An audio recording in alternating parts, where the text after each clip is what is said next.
आमच्या शेजारी एक जणानं 4-5 कोटी रुपये खर्च करून बंगला बांधला आहे आणि ते काका मला रोज जाता येता थांबवतात आणि रोज मला त्या बंगल्याविषयी काही ना काही सांगत असतात. आणि त्यांनी कष्टानं बांधला आहे, आपल्याला ऐकायला काय अडचण आहे का? ते जर सांगतायत तर आपण ऐकून घेतलं पाहिजे. मी सगळं ऐकतो. काहींना खूप अशी खोड असते, ते ऐकत नाहीत. कुणी कौतुक करायला लागलं, कुणी सांगायला लागलं की ते जाता जाता त्याला सांगून जाणार ते सगळं ठीक आहे, पण ते किचनची दिशा बघा. ते बिचारा इतकं टेन्शनमध्ये येत आहे. आता मला सवय होऊन गेली आहे की मी तिथून जाताना काका मला थांबवणार आहेत आणि बंगल्याविषयी काहीतरी सांगणार आहेत. काल परवा काकांची माझी पुन्हा भेट झाली. आता मात्र ते बंगल्याविषयी एकही शब्द बोलायला तयार नव्हते. अर्धा तास झाला, पाऊण तास झाला. जाता आता मी म्हटलं, काका आज तुम्ही काहीच बोलत नाहीत बंगल्याविषयी, झालं काय? ते म्हणले, बंगल्यात आता काहीच राहिलं नाही. म्हटलं असं कसं? अगदी काल बांधलाय असा दिसतोय, अजून रंग इकडचा तिकडं नाही, 2-4 वस्तू तर नवीन दिसतात आणि तुम्ही म्हणतायत बंगल्यात काहीच राहिलं नाही. अरे बाबा, काही उरलं नाही रे त्यात. म्हणलं झालं काय? म्हणले आपल्या शेजारच्याने ना याच्यापेक्षा मोठा बांधला हो, आता यात राहिलंय काय? म्हटले आपण कायम तुलनेत आहोत. आपला मुलगा किती चांगला आहे हे ठरवताना सुद्धा आपण कुणासोबत तरी कम्पेअर करत असतो. तो अमुक अमुक बघितलाय का आणि तू काय करतोय? आपण सगळे एकमेकांपेक्षा वेगळे आहोत. आणि मला वाटलं आपल्या लेकरांमधलं वेगळे पण आपल्याला ओळखता आलं पाहिजे. सचिन तेंडुलकर सारखा षटकार ऐश्वर्या रायला मारता येईल का? ऐश्वर्या राय सारखा ठुमका लता दिदींना देता आला असता का? लता दिदींसारखं गाणं अशोक सराफला म्हणता येतं का? तुम्ही जर मला म्हटले ना तुम्ही बोलत राहा तासभर, मी बोलेल. पण तुम्ही जर मला म्हटलात आता नगरवरनं आलाय, जाता जाता हडपसरमध्ये एखादी कुस्ती करून जा, आपल्याच्यानं जमणार नाही. आपण सगळे एकमेकांपेक्षा वेगळे आहोत आणि आपल्याला आपल्यातलं वेगळे पण ओळखता आलं पाहिजे. ज्या दिवशी आपल्याला आपल्या लेकरांमधलं वेगळे पण सापडेल ना, त्या दिवशी जगण्यात मजा आहे. पण आपण सगळे मार्कांचे हिशोब मांडतो. पोरांची प्रगती मोजण्याचं एकक जर काय असेल तर गुणपत्रिकेला आलेली गुणांची सूज. पण मी असं म्हणत नाहीये की तुम्ही मार्क मिळवू नका, मार्क मिळवण्यासाठी अपेक्षित असणारी तंत्र विकसित करू नका, ती कौशल्य विकसित करू नका. या स्पर्धेत जर टिकायचं असेल तर तुम्हाला मार्क मिळवावे लागतील, त्याच्यासाठी अपेक्षित असणारी कौशल्य आत्मसात करावी लागतील. पण केवळ आणि केवळ मार्क म्हणजेच शिक्षण आहे, या मानसिकतेमध्ये आपण जे अडकलोय ना, हे पोरांच्या भविष्यासाठी खूप धोकादायक आहे. मुलं त्या शिक्षणाचा आनंद घेतात का? मराठीचा एखादा धडा वाचताय, त्या लेखकासोबत तुमची मैत्री व्हायला हवी. गणित सोडवताय, गणितातले आकडे असे डोळ्यासमोर खेळायला हवेत. लॅबोरेटरीमध्ये जाऊन काही प्रयोग करताय, त्या सायंटिस्ट सोबत तुम्ही गप्पा मारायला हव्यात. इतिहास अभ्यासताय, त्या इतिहासातल्या पात्रांसोबत तुम्ही संवाद साधायला हवा. भूगोल अभ्यासताय, भूगोलातले अक्षांश आणि रेखांश असे डोळ्यासमोर दिसायला हवेत. इतकं एकरूप जेव्हा आपण त्या अभ्यासासोबत होऊ ना, तेव्हा त्या अभ्यासाची मजा वाटायला लागेल, आनंद वाटायला लागेल. पण फक्त परीक्षा जवळ आल्यात मग मागचे काही क्वेश्चन पेपर चाळायचे, कोणते क्वेश्चन सातत्यानं रिपीट झालेले आहेत, शिक्षकांच्या मागं लागायचं, IMP क्वेश्चन सांगा, व्हेरी इम्पॉर्टंट क्वेश्चन सांगा, आणि मग सगळी मार्कांची बेरीज वजाबाकी करायची. बाजारात तर आता पॉकेट सिरीज आल्यात आणि मग शेवटच्या टप्प्यात ते पॉकेट सिरीज हाताळायचे आणि मग मार्कांची बेरीज वजाबाकी करत आम्ही त्या शिक्षणामध्ये गुरफटले जातोय. मला सगळ्या पालकांना आणि पाल्यांना सांगायचं आहे की आपण त्या शिक्षणाचा आनंद घेतोय का? तुम्ही तुमच्या वडिलांना विचारा, आईला विचारा, बहुतांशी मराठी शाळेत शिकलेले आईवडील असतील. बाईंनी एखादी कविता चालीत म्हणून दाखवायची आणि पोरांनी ती त्यांच्या पाठीमागे म्हणायची. कितीतरी कविता आजही तोंडपाठ आहेत, कारण त्या कविता ही माणसं जगलीत, त्या गोष्टींशी जुळून घेत अभ्यास करत तिथपर्यंत ती माणसं पोहोचली आहेत. आजही आपण त्या गोष्टींचा आनंद घेतो का? की मग सगळंच मार्कांसाठी आहे? भूगोल मार्कांसाठी, इतिहास मार्कांसाठी, इतिहासातली पात्र ही मार्कांसाठी. मग शिवाजी महाराज 4 मार्काला, संभाजीराजे 5 मार्काला. तुकाराम महाराजांचा अभंग तर जरा अवघड आहे, ऑप्शनला टाकू म्हटले. परवा तर 10वीतला एक पोरगा मला विचारत होता, सर या वर्षी मराठीच्या पेपरला ज्ञानदेव पडणार आहेत का तुकाराम पडणार आहेत? मी म्हटलं हे पडतील कसे ज्यांनी महाराष्ट्र उभा केला? सगळं कसं मार्कांसाठी असेल? तुम्ही बघा, मैदानावरती पोरं खेळत नाहीत, लॅबोरेटरीमध्ये जाऊन प्रयोग करत नाहीत, ग्रंथालयात जाऊन काही अवांतर पुस्तक आणून वाचत नाहीत. आपण वाचलं पाहिजे. सिलेबसच्या पलीकडे जाऊन शाळांमध्ये ग्रंथालय आहेत, तिथली 2-5 पुस्तकं तरी आपण हाताळली पाहिजेत. एखाद्या आवडत्या पुस्तकावरती कुटुंबामध्ये चर्चा व्हायला हवी. शाळेमध्ये चर्चा व्हायला हवी. अण्णाभाऊ साठेंनी लिहिलेलं फकीरा, त्या फकीरातला तो नायक, अन्यायाच्या विरोधात लढण्याची त्याची ती जिद्द, काय काय किती या फकीरा कादंबरीवरती चित्रपट आला, जगभरापर्यंत पोहोचली. माझी सगळ्या इथं जे बसलेले सगळे तरुण मुलं आहेत ना, तुम्ही तुमच्या आईला वडिलांना विचारा. 10वीच्या सुट्टीत यातल्या निम्म्या आईबापांनी ययाती वाचले, मृत्युंजय वाचले, छावा वाचले. सुट्टीमध्ये वडिलांनी पुस्तकं आणून ठेवायची घरात आणि मग त्या पुस्तकांवरती पेन्सिलनं मारलेल्या रेघा, वहीत लिहून ठेवलेली आवडलेली वाक्य, याच्यात मस्त रमून जायची हो माणसं. आता आम्ही 24 तास मोबाईलवरती आहोत. आम्ही जर मैदानावर खेळायला गेलो ना, आई काठी घेऊन पळत यायची, बाद झालं रे खेळायचं, चला आता अभ्यासाला बसा. आता आईला काठी घेऊन पळावं लागते, ए बाबा ठेव ना मोबाईल, चल मैदानावर, 4 उड्या मी मारते, तू 2 तर मार. इथपर्यंत येऊन ठेपलंय. पोरं खेळायची, पडायची, धडपडायची, संघर्षाची वृत्ती त्यांच्यामध्ये आपोआप निर्माण व्हायची. शाळेला जर सुट्टी लागली, दप्तर नेऊन ठेवायचं, आईनं पिशवी भरून ठेवलेली असायची आणि मामा घ्यायला आलेला असायचा. मग मामाकडं गावाकडं सुट्टीला जायचं, त्याच्याबरोबर शेतात जायचं, धारा काढायच्या, सकाळी उठून नांगरठीवर जायचं, कुरणात जनावरं चारायला जायचं आजोबांसोबत. येताना त्याच नदीला जिथं जनावरं पाणी प्यायची तिथंच पोरं अशी जनावरासारखं गुडघे टेकवायची आणि हातानं पाणी पुढं ढकलायचं आणि झऱ्याला पाणी प्यायचं. इथल्या कितीतरी पालकांनी ते अनुभवलं असेल. जनावरांसारखं गुडघ्याला पाणी, असं गुडघे टेकून पाणी पिलेलं मला तर आठवतंय. आता मला एक नदी दाखवा जिथं तुम्ही गुडघे टेकून पाणी पिऊ शकाल. आता पाण्याची बाटली विकत आणावी लागते, 20 रुपये लिटरनं पाणी विकत घ्यावं लागतंय. परिस्थिती बदलली आहे. आता एक नदी अशी नीट ठेवली नाही, त्याला सगळं सांडपाणी, कचरा बिचरा, इकडं तिकडं निर्माल्य, प्लॅस्टिकच्या पिशव्या गाठणी बांधून आम्ही नद्यांमध्ये फेकून दिल्या. मग आम्ही मुलांना नेमकं शिकवतोय काय? केवळ आणि केवळ पर्यावरण एक विषय आलाय आता म्हणून तो फक्त मार्कांसाठी अभ्यासायचा का?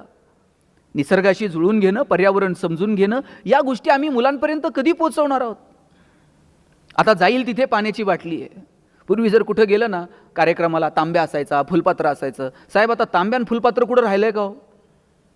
मला वाटतं अजून ते फार तर सुपारी, साखरपुडा, लग्न समारंभ अशा कार्यक्रमात अजून तांब्यान फुलपात्र आहे. आणि काही दिवसानं ते पण दिसणार नाही. गुरुजी सांगणार, मुलाचे मामा बाटली घेऊन या. इथपर्यंत येऊ देऊ नका.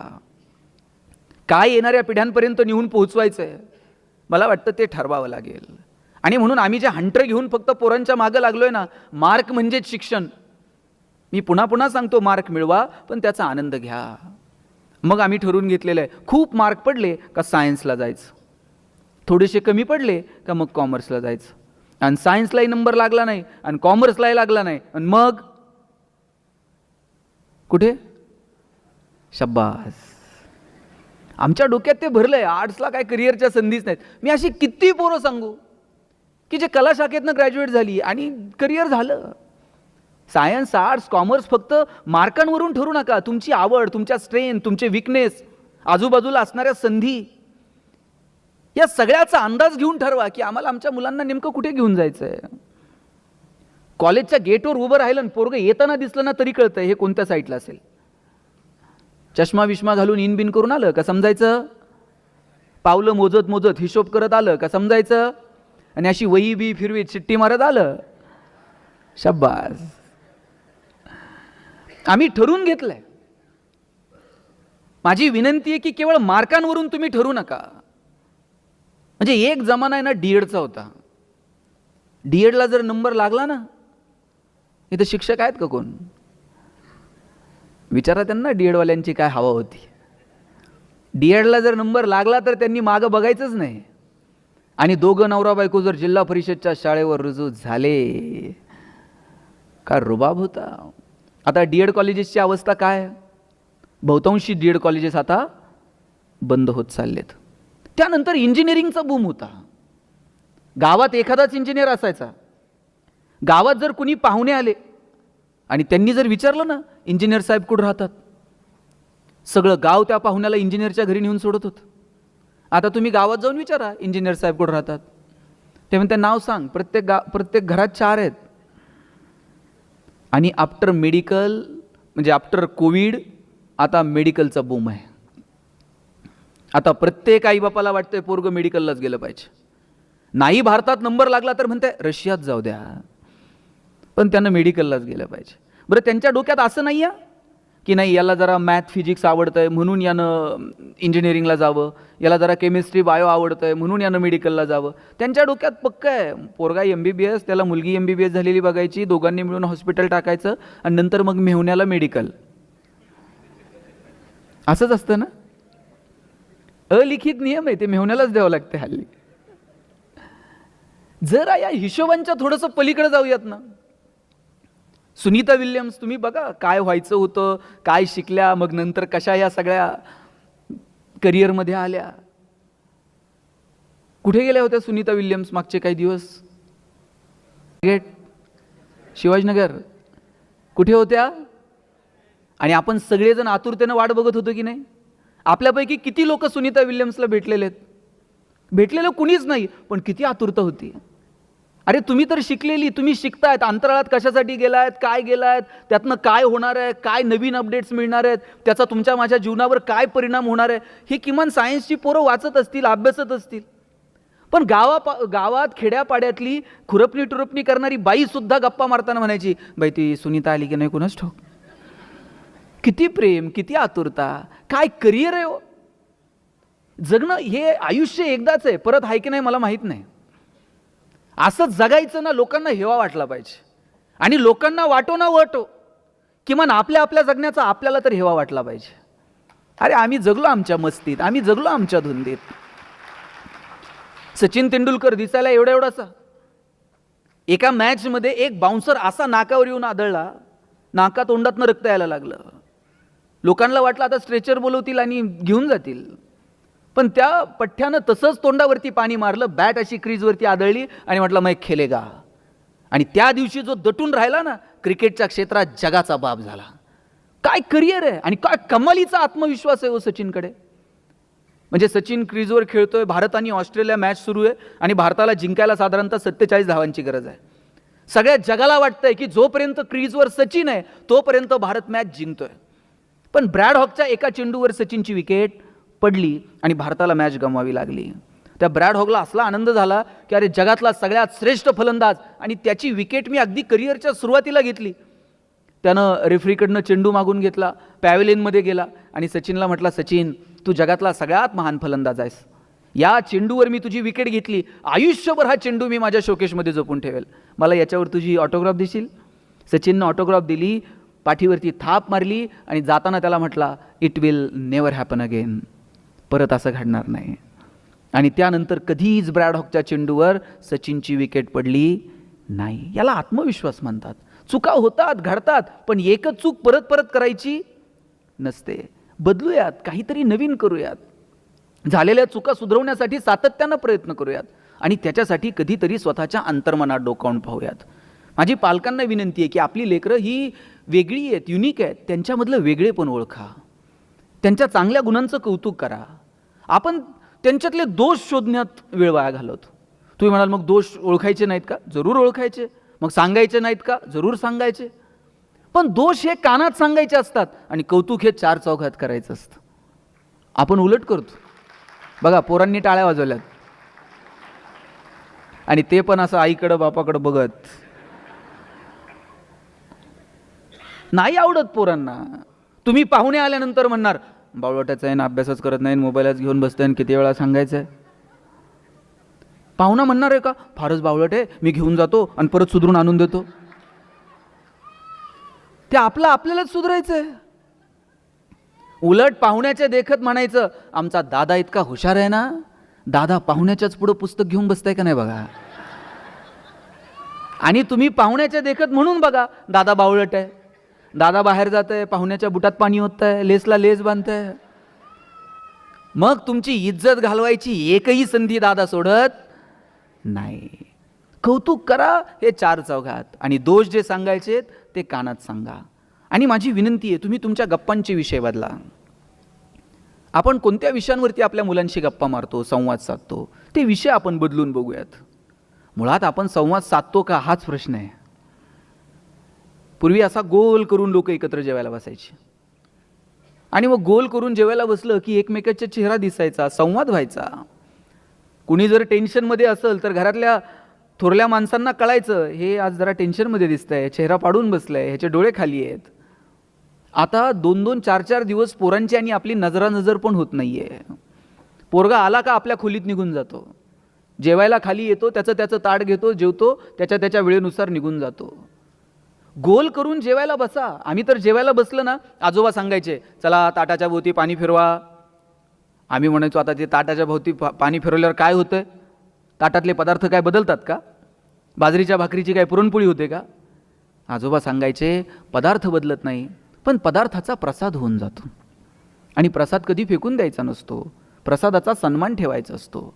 आज आपण लहान लेकराला काठी घेऊन मागं लागतो, ते खा, ते संपव. बघा, एखादी गोष्ट कोणत्या पद्धतीनं सांगतो हे फार महत्त्वाचं आहे. काठी घेऊन मागं लागलं आणि हे संपव, पोरगं खाईल तुमच्या धाकानं, पण त्याचा आनंद आणि तो प्रेम त्या आवडीनं तो खातोय का? आजोबा सांगायचे हा प्रसाद आहे, पाणी फिरवलं का पदार्थाचा प्रसाद होऊन जातो. काय जादू आहे? आणि जेवायला बसलं की ते म्हणायचे हात जोडा आणि आभार माना. म्हटलं आता कुणाचे आभार मानायचे? ते म्हणायचे ज्यानं पिकवलं त्या शेतकऱ्याचे आभार माना, जिनं शिजवलं त्या तुमच्या आईचे आभार माना, आणि ज्यानं भूक दिली त्या भगवंताचे आभार माना. किती साध्या सरळ सोप्या भाषेत लेकरांपर्यंत कृतज्ञता पोहोचत होती. आता गोल करून बसायला कुणाला वेळ नाही. इथं प्रत्येकजण आपापल्या वेळेनुसार येतो. मला मान्य आहे आपण बिझी आहोत, प्रत्येकाच्या कामाच्या वेळा वेगळ्या आहेत. आता आईलाही कामाला जावं लागतं, वडील त्यांच्या वेळेला कामाला जातात, घरातली सगळी माणसं बिझी आहेत. महिना 15 दिवसातनं तर एकदा एकत्र येऊन जेवता येईल की नाही? विशिष्ट वेळ ठरवा की नाही 8 दिवसातनं ह्या दिवशी, सुट्टीच्या दिवशी आम्ही एकत्र जेवणार आहोत. आठवड्यातनं, महिन्यातनं एक दिवस असा ठरवून घ्या की सगळेजण गप्पा मारायला आपण बसणार आहोत. गप्पांचे विषय ठरवा. सांगा ह्या 8 दिवसांना आहे ना, हे जे आत्ता अमुक अमुक विषय चाललाय ना, याच्यावरती आपल्याला बोलायचं आहे रे. त्या निमित्तानं पोरं तयारी करतील, त्या संदर्भानं काहीतरी वाचतील. त्यांना कळेल की पप्पांच्या समोर मला आता या विषयावर बोलायचं आहे, मला या विषयावर सांगायचं आहे. ती त्यांचं मत तयार करतील. आणि मी मगाशी जसं म्हटलं की तुम्ही हंटर घेऊन तुमची मतं फक्त लादू नका. तुम्हाला तुमच्या मुलाचं नसेल पटत, किंवा पोरांना तुम्हाला तुमच्या पप्पांचं नसेल पटत एखादी गोष्ट, ती अशी ताणून मारून हाणून किंवा फक्त विरोधाला विरोध करून नाही सांगायची. सांगताना सुद्धा आपल्याला ते आपलं प्रकट होण्याचं जे स्किल आहे ना, ते सुद्धा डेव्हलप करता येईल का बघा. म्हणजे एक साधं उदाहरण सांगतो तुम्हाला. स्वामी विवेकानंदांचे गुरु परमहंस रामकृष्ण परमहंस आणि केशवचंद्र सेन यांच्यामधला संवाद आहे. आणि दोघं कोणत्या विषयावर बोलत होते? देव आहे की नाही याच्यावरती दोघांना आपापलं मत मांडायचं होतं. केशवचंद्र सेन उभे राहिले बोलायला आणि ते पटवून देत होते की देव कसा नाही आहे. आणि समोर रामकृष्ण परमहंस बसलेले आहेत आणि केशवचंद्र सेन इतक्या ताकदीनं त्यांचा विषय मांडत होते, भारावून गेले हे सगळं ऐकून परमहंस. आणि ते बोलता बोलता उठायचे, मध्येच थाप मारायचे आणि म्हणायचे वा वा केशव, काय बोलतोयस तू? तू काय सुंदर मुद्दा मांडला, काय तुझा शास्त्रार्थ, काय तुझं वक्तृत्व, काय तुझं प्रभुत्व, काय तुझा विचार. भारावून टाकलं तुम्हाला. आणि इतकं कौतुक करत होते ते केशवचंद्र सेन यांचं. शेवटी केशवचंद्र सेन यांचं बोलणं थांबलं आणि केशवचंद्र सेन यांचं बोलणं थांबल्यानंतर रामकृष्ण परमहंस उठून उभे राहिले, जवळ गेले, त्याला मिठी मारली आणि म्हटले केशवा, काय सुंदर बोललास रे. केशवचंद्र सेन म्हटले याचा अर्थ तुम्ही मान्य केलं देव नाही म्हणून. छे छे, उलट आता तर माझी खात्री झाली, तू इतका सुंदर बोललास याचा अर्थ देव असलाच पाहिजे. त्याच्या कृपेशिवाय इतकं सुंदर बोलणं शक्य आहे का? आपला मुद्दा आपण कोणत्या पद्धतीनं मांडतो ह्याला फार महत्त्व आहे. आणि आपल्या जे डोक्यात आहे ना, हाणून मारून ती परिस्थिती होती, त्या परिस्थितीत तसे निर्णय घ्यावे लागतात. परत मी असंही म्हणत नाही की पालक म्हणून तुम्ही फक्त गोड गुलाबीनी वागा. आणि तुम्हाला जर कोण म्हणत असेल ना पालकांना, तुम्ही विद्यार्थ्यांचे मित्रमैत्रिणी बना, अजिबात बनू नका. त्यांना खूप मित्रमैत्रिणी ऑलरेडी, तुम्ही त्यांचे चांगले आईबापच व्हा. ते मित्रमैत्रिणी बनायच्या फंदात गेलं का ते पोरगं बापाच्या गळ्यात हात घालतंय. आणि ते आईला तर सरळ म्हणते, ए आई तुला काय कळतं ग. एवढं पण मित्रत्वाचं नातं ठेवू नका. योग्य वेळी कान पकडा, योग्य वेळी पाठीवरनं थाप मारा, योग्य वेळी गोडी गुलाबीत संवाद साधा. पण ते तारतम्य ठेवून आम्हाला वागता आलं पाहिजे. प्रत्येक वेळीच प्रतिकार नाही आणि प्रत्येक वेळी प्रतिसादही नाही. मला असं नेहमी वाटायचं की प्रत्येक वेळीच आपण प्रतिसाद दिला का छान होतं. आणि म्हणून मला जर कोणी विचारलं ना सुखी जगण्याचा मंत्र काय, मी म्हणायचो प्रतिकार नको प्रतिसाद द्या. प्रतिकारासाठी कशाला वेळ घालता. दोघं नवरा बायकोंनी डायरीवर लिहून घेतलं प्रतिकार नको प्रतिसाद द्या गणेश शिंदे. घरी गेल्यानंतर बायकोनं अशी पर्स फेकली, नवऱ्याच्या डोळ्यात डोळे घालून पाहिलं आणि म्हटली मैं तेरे लिए मर जाऊंगी मिट जाऊंगी. बायको म्हणली मैं तेरे लिए मर जाऊंगी. नवरा म्हटला बघ कसं जमतंय तसं कर म्हटलं. म्हणे आता हे काय, नाही ते सकाळी सरांनी सांगितलं ना प्रतिकार नको. कधी प्रतिकार करायचा, कधी प्रतिसाद द्यायचा, ह्याचं तारतम्य नको का. कोणती गोष्ट कोणत्या पद्धतीनं येणाऱ्या पिढ्यांपर्यंत पोहोचवायची याचं तारतम्य आपल्याला ठेवावं लागेल. आणि माझा दावा आहे, आपण जसं सांगू तसं मुलं वागत नाहीत, आपण जसं वागू तसं मुलं वागतात.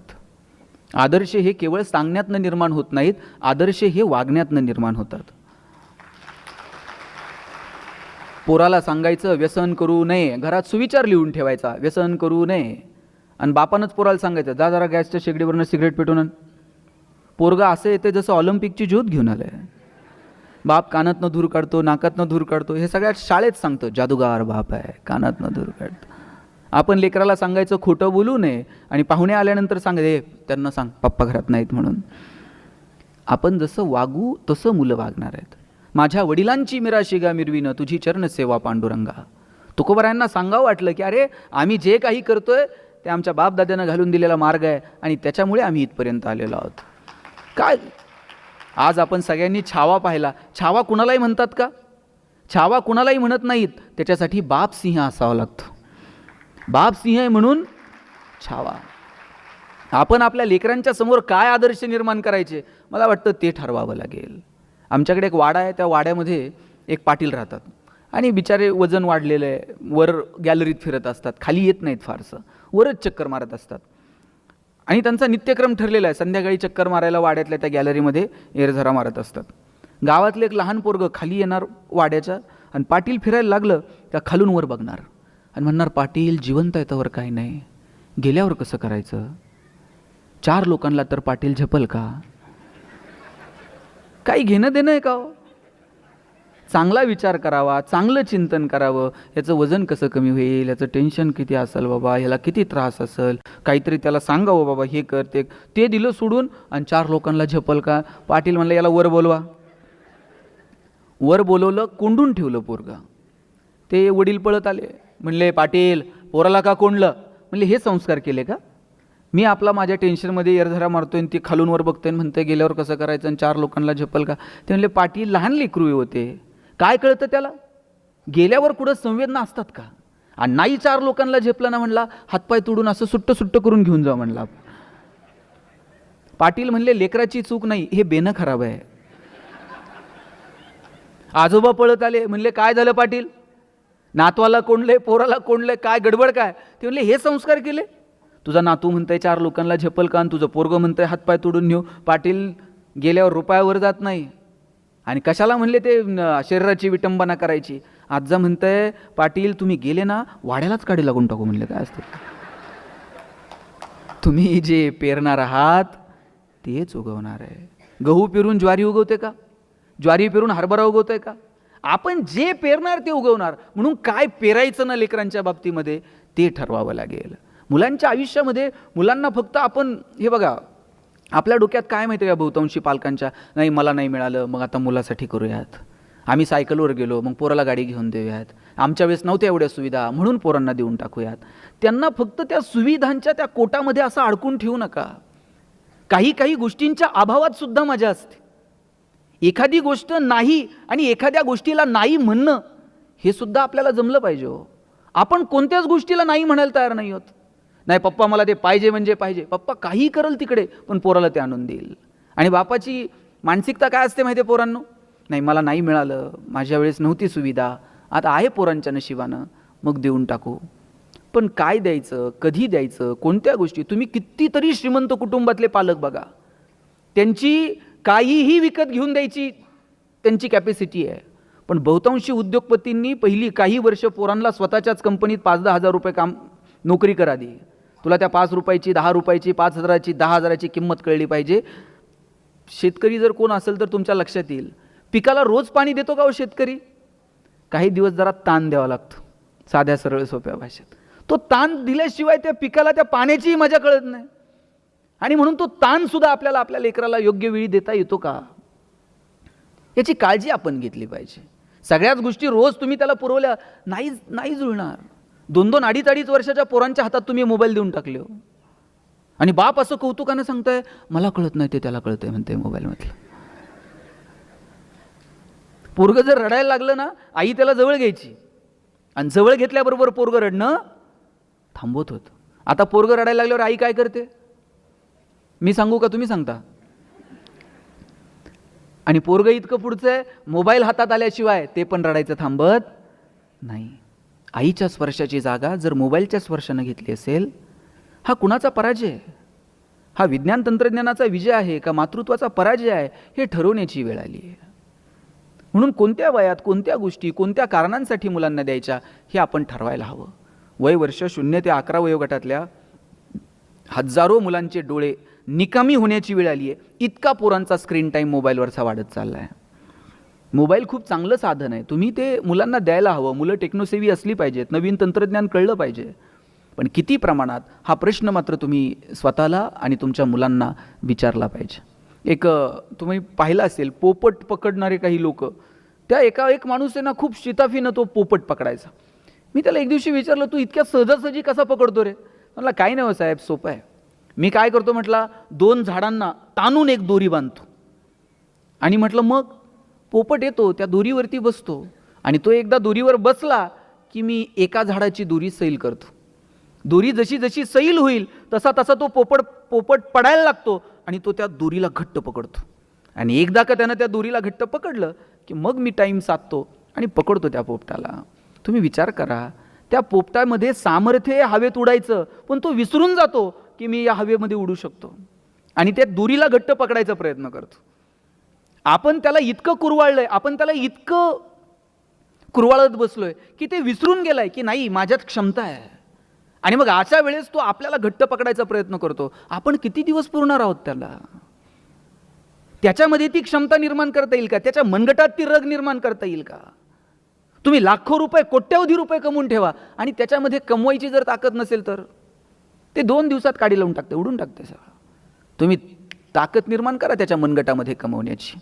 बघा, म्हणजे तुम्हाला एक साधी एक गोष्ट सांगतो. एक आजी होती आणि तिनं तिचं गार्डन तयार केलेलं होतं आणि त्या बागेला ते इतकी जपायची, प्रत्येक झाडावर तिचं लक्ष असायचं. आणि ती बाग इतकी बहरून गेली, फुलून गेली, पण आजीच्या वयाला मर्यादा येतो. किती दिवस ती बाग बघणार आहे? आणि मग बाग आता कोमेजून जायला लागली, पण आजी मात्र ताकदीनं ती बाग जपत होती. पण आजी आता अंथरुणाला खिळली आणि मग मात्र आजीला टेन्शन आलं की अरे, मी जोपर्यंत बरी होते तोपर्यंत प्रत्येक झाडाला मी जपत होते, आता या झाडाला कोण जपणार? आणि मग तिनं मुलाला बोलवलं आणि सांगितलं, राजा, मी ही बाग आयुष्यभर जपत राहिले, आता मी आजारी पडली आहे, आता मला वाटत नाही की मी अंथरुणातनं उठेल, पण मला टेन्शन याचं आहे की ही बाग कोण बघेल? ए आजी, तू काळजी करू नको.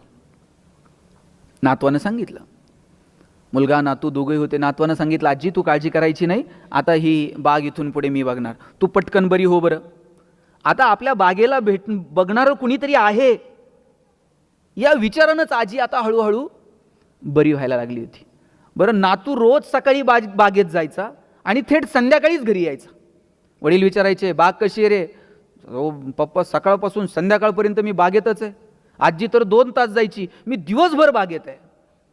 पोरगा रोज जायचा, सकाळी संध्याकाळी घरी यायचा. 1 महिन्यानं आजी बरी झाली आणि आजीनं आणि बापानं ठरवलं, चला आता बागेत जरा फेरफटका मारून येऊ. आणि बागेत फेरफटका मारायला आले, बघितलं तर सगळी झाडं सुकून गेलेली होती. मग या पोराला विचारलं, बाबा तू रोज सकाळी 8ला येतोय, संध्याकाळी घरी येतोय, रोज बागेत आहे, तू काय करत होता? तू काय काळजी घेतली? अहो म्हटलं, मी खूप काळजी घेतली हो. आल्यानंतर मी प्रत्येक पान ना पान पुसून काढत होतो, प्रत्येक झाडाचं खोड फांदी सगळे पुसून घ्यायचो, त्या झाडांना कुरळायचो, त्या फुलांचा पापा घ्यायचो, त्या झाडाला मिठी मारायचो, जवळ घ्यायचो. मी किती काळजी घेतली, पण नाही हो ही बाग टिकली. मग त्या आजीनं सांगितलं, राजा, कुरवाळणं, जवळ घेणं, त्याला मिठी मारणं, याला काळजी घेणं नाही म्हणत. त्याला योग्य वेळी पाणी घालावं लागतं, योग्य वेळी पाणी तोडावं लागतं, योग्य वेळी ताण द्यावा लागतो, जनावरांनी खाऊ नये म्हणून कधी झाडांना कुंपण घालावं लागतं आणि मग ती बाग बहरते फुलते. आपल्या डोक्यात आहे थोडीशी काळजी घ्यावी, त्याला रोज गन पावडर लावावा, त्याला नवनवीन कपडे घालावेत, त्याला रोज आल्याबरोबर कुरवाळावं, रोज त्याच्या गालावर ओठ टेकवावेत, म्हणजे मुलांची काळजी घेणं आहे. योग्य वेळी ताण द्या, योग्य वेळी कानाला पकडा, योग्य वेळी त्याच्या पाठीवर थाप मारा, योग्य वेळी डोळे मोठे करा, योग्य वेळी त्याच्या डोळ्यात पहा. मला वाटतं हे लेकरांची काळजी घेणं आहे. आमची काळजी घेण्याची जी व्याख्या आहे ना, ती पहिल्यांदा आम्हाला बदलावी लागेल आणि मुलांना कोणत्या पद्धतीनं कोणत्या गोष्टी सांगायच्या हे ठरवावं लागेल.